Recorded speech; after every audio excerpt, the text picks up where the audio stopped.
It's a pleasure to be here. Very excited to be in my first in-person meeting since January. So thank you very much for having us here today. My name is Renata Tilkian. I am an account director for Sparkloft Media.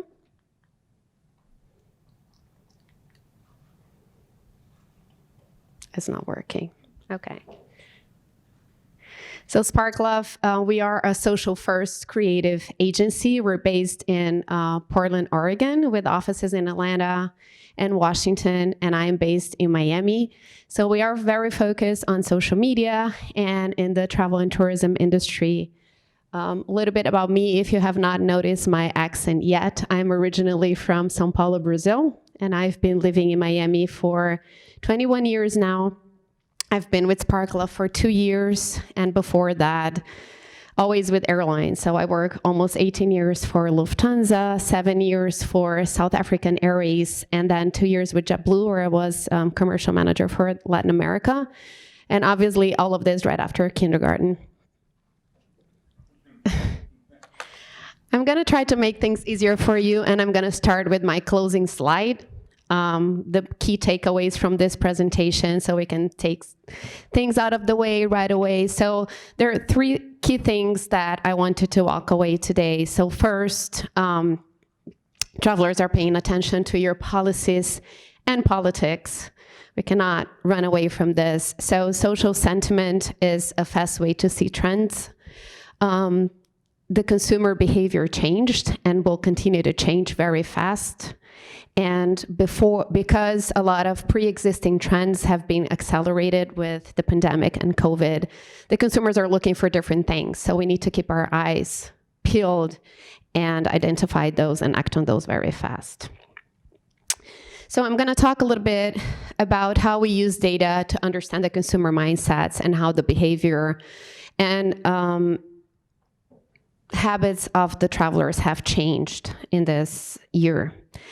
I'm going to start just talking a little bit about how sentiment, social sentiment and social listening work. I mean, we do a lot of this type of work, and what we do, we collect every public comment or conversation about a specific brand or topic or a theme or a destination that's available on social, on forums, on review sites, or the web in general. We collect this, we analyze this, we put this together.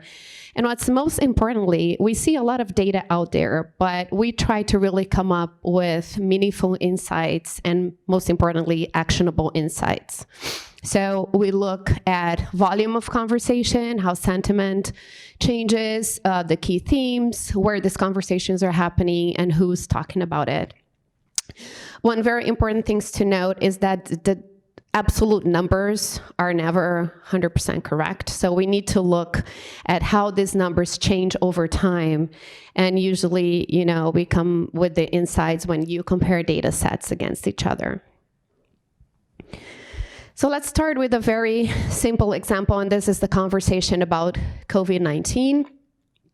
So you can see right off the bat a big spike, and how this volume of conversation changed throughout the year. So when we look at what was talked about, we came up with this very distinct phases of the pandemic. So we started with the denial, nothing's gonna happen in the US, then the uncomfortable, we were uncomfortable, we went into a panic phase, then quarantine, which was supposed to last for a couple weeks. Then we all became very frustrated because it lasted a lot longer than that. Then we went into the division phase, where some people thought that we should start reopening things, others didn't feel as comfortable with that.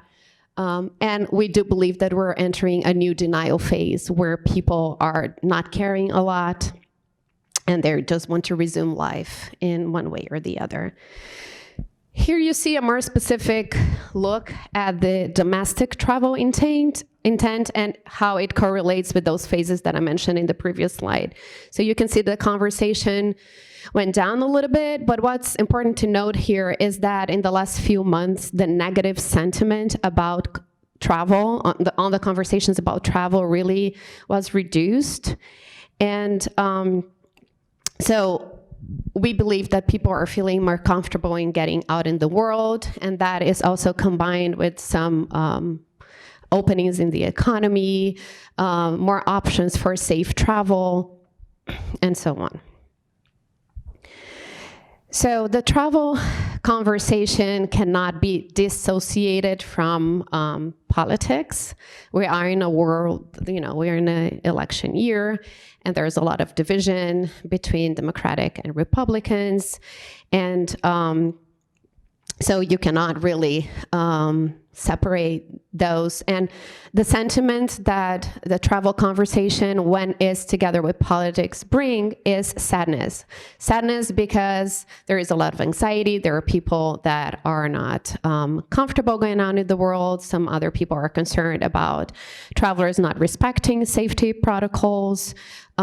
People that really want to have the freedom to decide. So there's a lot of polarization in the conversations, but also a lot of Americans are having different or their own experiences about COVID. Some people lost family and friends. They missed important moments like graduation celebrations, weddings, whatsoever. They're being kept from seeing friends and families. So this brings a lot of different emotions. But when you remove the politic conversation from travel, what we do see is joy and enthusiasm for driving trips, for visiting friends and family. There's a lot of people that are looking for a change of scenery, change of air and atmosphere. A lot of people had already put aside the time and the money for travel. That didn't happen. So they're, again, enthusiastic about at least going out and planning and researching about the travel. Another thing that's important to mention is that the travel shaming is reducing but still exists. And especially, like I said, in a politically charged environment where conversations get polarized. There is a lot of people that associate travel with privilege. There's a lot of social justice protests or movements going around, and so travel is associated with a privilege of having the money to do so, being employed, or even being healthy to do so. So there's a lot of people that are still not very comfortable and going out and sharing their experience in the world. Doesn't mean they're not planning or they're not traveling, but they're not sharing as much. So the biggest takeaway from this data that I just showed is that travel is seeing an upswing, so people are ready to go out and they're planning, and it still brings joy. There is a positive emotion related to travel, and but fear, travel shaming, and politics are still having a lasting impact on these conversations.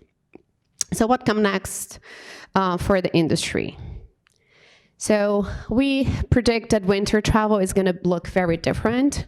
So there's a lot of people that, like we said, people are positive again about travel and looking and hoping for it. But don't forget that winter is coming, cold weather and flu season. So there's part of the travelers that, if they're not comfortable, are not going to be comfortable to travel. However, these are people that might have planned an international trip or a long trip. They might be looking to like a driving distance or just to see family and friends. But also there's opportunities. Like we said, there's new trends that were accelerated, and with like working from home or working from anywhere possibility and even homeschooling, there might be a lot of people looking for like a longer stay over the winter.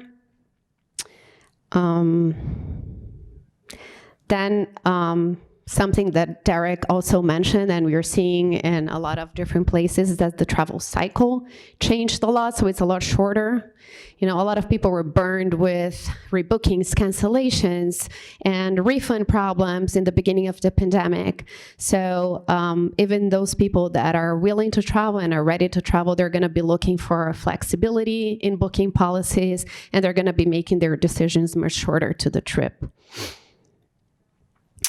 And the revenge travel will continue to pick up. I am guilty of that. I had a lot of trips planned that I was not able to actually do. So there's a lot of people out there, like I said, that put the money and the time aside, and they're ready to go whenever the restrictions are lifted or whenever they have the possibility to. The one thing to pay very close attention to that group is that when they're ready to go, they're gonna make the decision very fast. They're gonna book and go.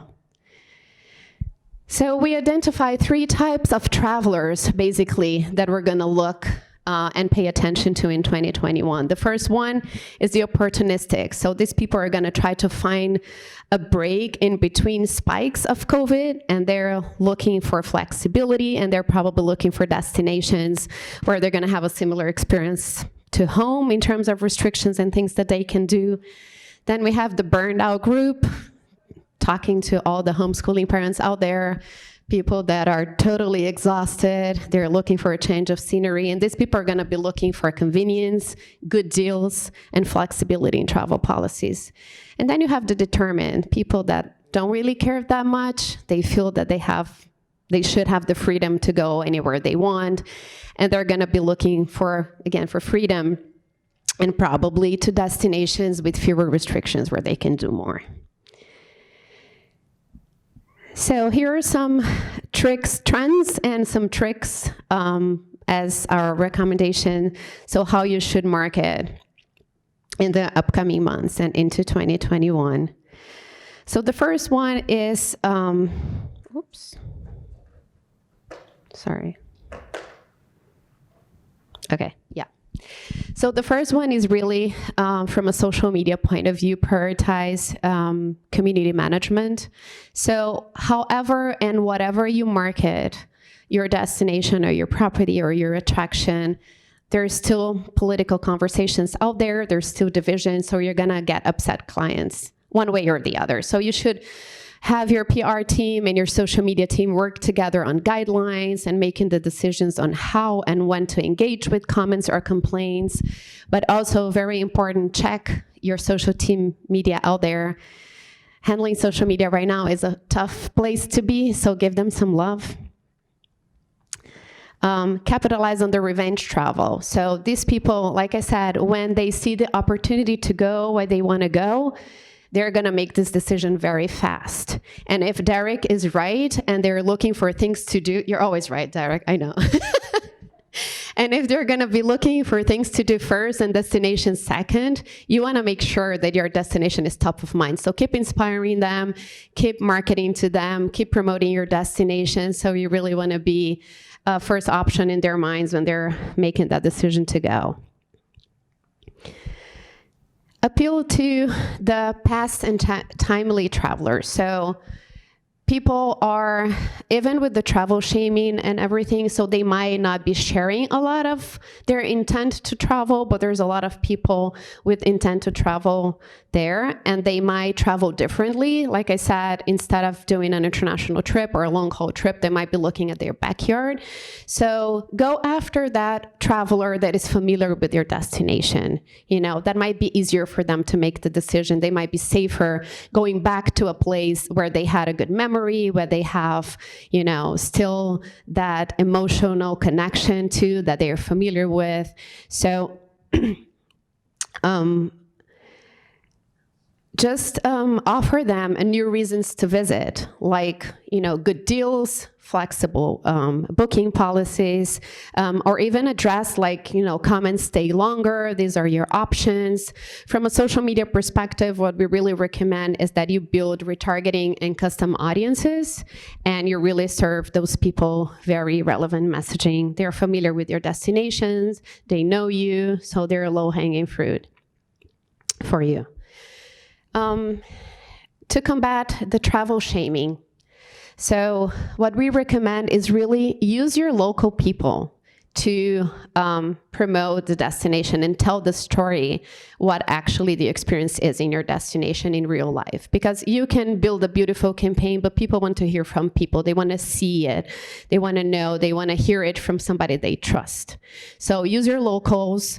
Work with co-op campaigns with your partners. Support your local businesses. There's a lot of things you can do. For example, I'm trying to look at my notes here. but you can build like a toolkit for COVID-related messagings. You can provide your local businesses and suppliers with how to create assets, wearing masks or COVID-related. Motivate your travelers that are in destination to share their experiences, UGC right there. So this, it's a very important third-party validation that makes people feel confident that your destination is a safe place to be. So again, to summarize, it's for you to identify when and to whom and how to market going into 2021. Again, make sure that you use social listening. It's a very effective and fast way to identify trends. Promote, mind that your travelers are going to be looking at your politics. Politics is still going to be part of the conversation for a long time. The traveler is changing all the time. What motivates them, what ticks them is changing all the time. And there's going to be other trends that are going to be accelerated, so keep your eyes peeled and understand that your traveler and your consumer is looking for different things. Thank you very much. If you have any questions, I'll be happy to answer them.